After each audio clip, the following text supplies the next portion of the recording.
خیلی خوب دوستان، بریم که داشته باشیم. چارلی، سلام پدر. چقدر دلم برات تنگ شده بود. منم همینطور پدر جان عزیزم. خیلی خوش اومدید به هازبین هتل. اوه وای چه پیشی قشنگیه. دزل ببینم حالتون چطوره؟ چقدر گنده بک نشدین؟ هنوزم کوچولو موندین؟ از دخترم خوب مراقبت کردین؟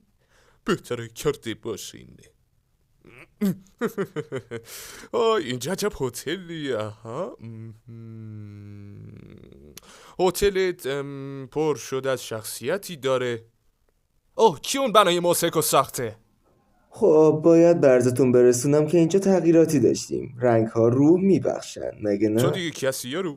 الستور، از آشناییتون مشهورم. باعث افتخاره. جالبه که بالاخره شما رو از نزدیک ملاقات کردم. البته شما از تصوراتم اندکی کوچکتر هستید. این زبون بسته چی میگه؟ آبدارچی چیزیتونه؟ چقدر نمک. بنده مهماندار شما در این هتل هستم. یه احتمال اسم منو در رادیو برک دست شنیدید. نه والا فکر کنم واسه همین چارلی بهش میگن هازبین هتل. در واقع ایده بنده بود. همچین مالی هم نیست.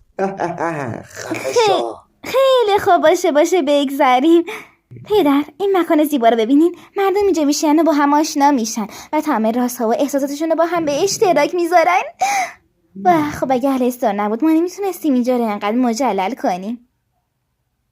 چارلی جان چوب کاری میکنن. این باعث افتخار منه که در محضرش باشم و در ایده هاش کمکش کنم. این نظر لطفت الستور. آنچه که عیان است چه حاجت به بیان است. خب ما همه به وجودش افتخار میکنیم. چارلی عزیزم چرا نمیای منو با بقیه دوستات آشنا کنی؟ اوه بله البته. خب ایشون وگه هستن، دوست دختر منه.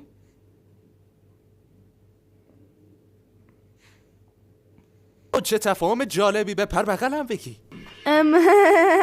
منم از دیدن شما خیلی خوشبختم قربان. اینجا هم سر پرنسس آنجلا هستن که مهمونن. چطوری شازده کوچولو؟ هاش توی دکه کار میکنه و نیفتی هم سرای داره. سلام، من تمیز میکنم.